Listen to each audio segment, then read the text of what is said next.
Pieta, she of Blessed Renewal, is the first major boss you encounter in Lords of the Fallen, and thus many players, especially those who are new to the Souls-like genre, might have trouble getting past her.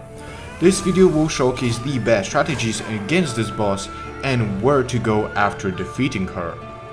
The closest bonfire, or whatever these things are called in this game, is near your second meet with the Iron Wafer. Going a bit further will lead you towards the boss arena. Before we talk about the boss, I will give you some tips on how to deal the biggest amount of damage.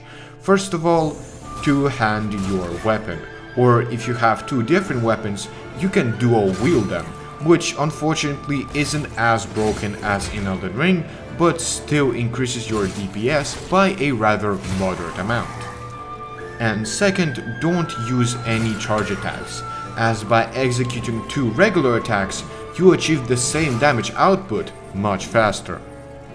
Also, right in front of the fog wall, you can ask for help in this boss fight, if you have already died to her.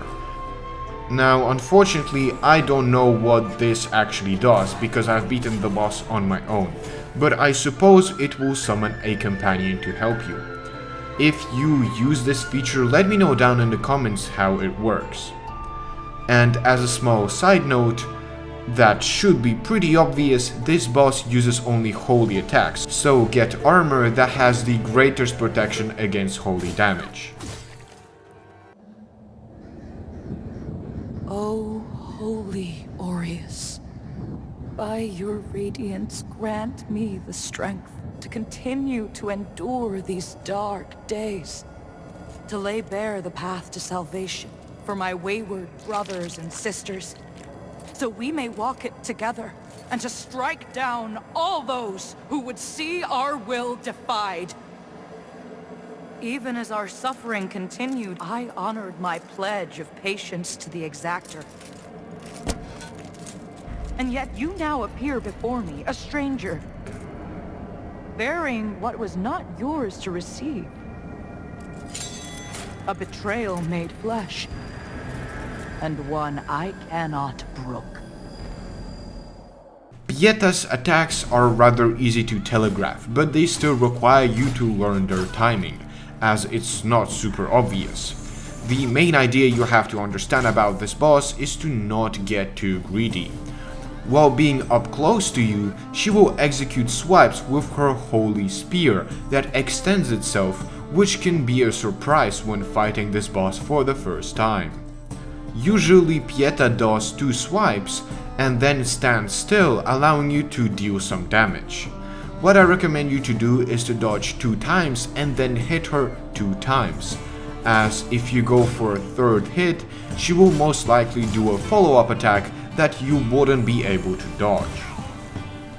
Speaking of follow-up attacks, there are 3 main events that can occur.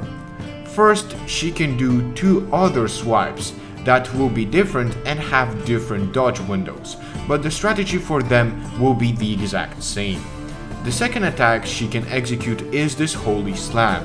It is rather powerful and can even knock you down. But after it, Pieta is very vulnerable. Although if you want to maximize your damage, I recommend you stay in front of her, because if you do that, she will do another more powerful Holy Slam that has even greater punish windows. Just make sure you don't get hit. The third move that can be executed is backing off in order to cast one of her ranged attacks. It can be either this Holy Spear, which is extremely easy to dodge, or this Holy Beam, which is rather difficult to telegraph, and can be casted very quickly, which is especially bad if there are 2 of them. Once you do enough damage, Pieta moves to her second phase. She always starts the second phase with this horizontal flight attack that not only deals damage, but also covers a part of the arena in holy spears, making it unusable for a short period of time. Regular attacks also receive some minor changes. We still got the previously mentioned 2 swipes after which you can attack, although make sure that you are right under the boss, otherwise you might miss her. Ranged attacks were doubled, which managed to catch me off guard quite a few times, and a new grapple attack was added that is also rather easy to dodge. Also, as you probably already noticed, Pieta can now summon holy clones of herself that execute other moves. One attack you should pay attention to is when she summons her clones with wings. You see, the arena is divided in 3 lines, and depending on what line they land, you can understand what part of the battlefield will be cut off. And while this seems rather annoying because the arena is decreased, you actually have more than enough space in order to dodge her attacks. And so by utilizing the previously mentioned strategy of 2 dodges and 2 hits, you can defeat this boss rather easily. Of course, you can go for 3 attacks here and there, but I prefer to play it safe and take a bit more time.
Once the boss is defeated, you can now go in this tower.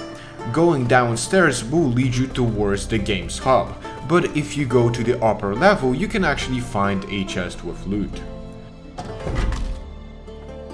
As I said, this is the main hub. Here you can find not only vendors, but also Pieta, who you just defeated, and is now on your side willing to upgrade your healing items. Now, if you don't have any items in order to upgrade your health, lamp or eyeballs in order to buy something from the shop, this is completely normal, as you will get these items much further in the game. From here you can proceed down the staircase and after admiring this beautiful view, access some sort of bandit camp, from which you can get to another boss, but this will be in another video.